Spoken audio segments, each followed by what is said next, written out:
বড় আশা করে এসেছি যে আমায় আপনি কৃপা করে দীক্ষা দেবেন। আপনি আমায় কৃপা করুন মহারাজ। মহাপুরুষজি, বাবা, তোমায় তো বলেছি যে দীক্ষা সম্বন্ধে এখনো ঠাকুরের কোনো আদেশ পাইনি। তুমি দীক্ষার জন্য ভেবো না।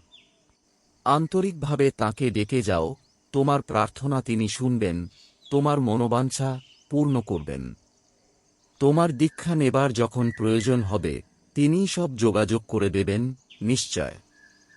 আমিও আন্তরিক প্রার্থনা করছি, প্রভুপদে তোমার পূর্ণ বিশ্বাস, পূর্ণ নির্ভরতা আসুক, প্রেম, পবিত্রতায় তোমার হৃদয়ে ভরে যাক। প্রভু তোমার বিশ্বাস, ভক্তি, প্রীতি দিন দিন বর্ধিত করুন। খুব প্রার্থনা করছি। এই বলিতে বলিতে চক্ষু মুদ্রিত করিয়া খানিকক্ষণ বসিয়া রহিলেন।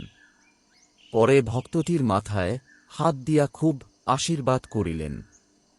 ভক্তটিও প্রাণের আবেগে অশ্রুবিসর্জন করিতে লাগিল। সে একটু শান্ত হইলে মহাপুরুষজি সস্নেহে নিজের হাতে তাহাকে ঠাকুরের প্রসাদ খাইতে দিলেন। ওই সময়ে শ্রী শ্রী মাতা ঠাকুরানী বাগবাজারে মুখার্জি লেনের, বর্তমানে উদ্বোধন লেনের বাড়িতে ছিলেন। পূজনীয় শরৎ মহারাজও সেখানে আছেন। আর বলরাম মন্দিরে ছিলেন শ্রী শ্রী মহারাজ ও পূজনীয় হরি মহারাজ। কয়েকদিন মঠে বাস করার পর ভক্তটি কলিকাতায় শ্রীশ্রীমাকে ও ঠাকুরের অন্তরঙ্গ পার্ষদদের দর্শন করিতে যাইবার ইচ্ছা প্রকাশ করিয়া মহাপুরুষ মহারাজের অনুমতি প্রার্থনা করাতে তিনি বলিলেন, নিশ্চয় যাবে, খুব যাবে। এত কাছে এলে আর তাঁদের দর্শন করবে না? তোমার মহাভাগ্য যে এ সময়ে তাঁরা সকলেই কলিকাতায় রয়েছেন। এমন সুযোগ বড় একটা হয় না। প্রথম বাগবাজারে যাবে, মাকে দর্শন করবে। তিনি আমাদের সকলের মা, সাক্ষাৎ জগজ্জননী, ঠাকুরের লীলাপুষ্টির জন্য নরদেহ ধারণ করেছেন। তাঁর অবস্থিতি মাত্রেই জগৎ ধন্য হয়ে যাচ্ছে। মাকে আমরা কেউ বুঝতে পারিনি।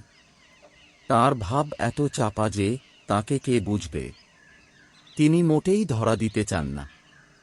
সাধারণ গৃহস্থের ঘরের মেয়েদের মতো থাকেন, সব কাজকর্ম করেন, ভক্ত সেবা যেন তাঁর প্রধান কাজ।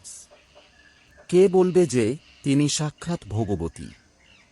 ঠাকুর আমায় একদিন বলেছিলেন, ওই যে মন্দিরে মা রয়েছেন, আর এই নহবতের মা অভেদ। মাকে প্রণাম করে তাঁর কাছে খুব ভক্তি, বিশ্বাস প্রার্থনা করবে। তিনি প্রসন্না হলেই জীবের ভক্তি, মুক্তি সব হয়। উদ্বোধনে শরৎ মহারাজও রয়েছেন, মায়ের মহাবীর সেবক, তাঁকেও দর্শন করবে। তাকে বললেই তিনি মায়ের দর্শন করিয়ে দেবেন। মায়ের আশীর্বাদ নিয়ে পরে বলরাম মন্দিরে যাবে। সেখানে মহারাজ রয়েছেন, হরি মহারাজ আছেন। তাদের কাছে গিয়ে আমার নাম করে বলবে যে মঠ থেকে আমি তোমায় পাঠিয়েছি তাদের দর্শন করতে। তাঁরা খুব আশীর্বাদ করবেন। মহারাজ হলেন ঠাকুরের সাক্ষাৎ মানসপুত্র। তাঁর আশীর্বাদ পেলে মনে করবে যে ঠাকুরেরই আশীর্বাদ পেয়েছ। ঠাকুরের আধ্যাত্মিক শক্তি এখন তাঁর ভেতর দিয়ে জগৎ পাচ্ছে। হরি মহারাজ যেন সাক্ষাৎ সুখদেব, মূর্তিমান বেদান্ত স্বরূপ ব্রহ্মাজ্ঞ পুরুষ।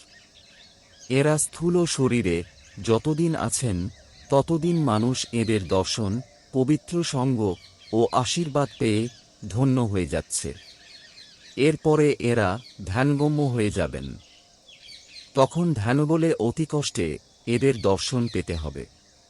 এ বড় শুভ সময়। খুব শ্রদ্ধা, ভক্তি সহকারে এদের দর্শন করবে।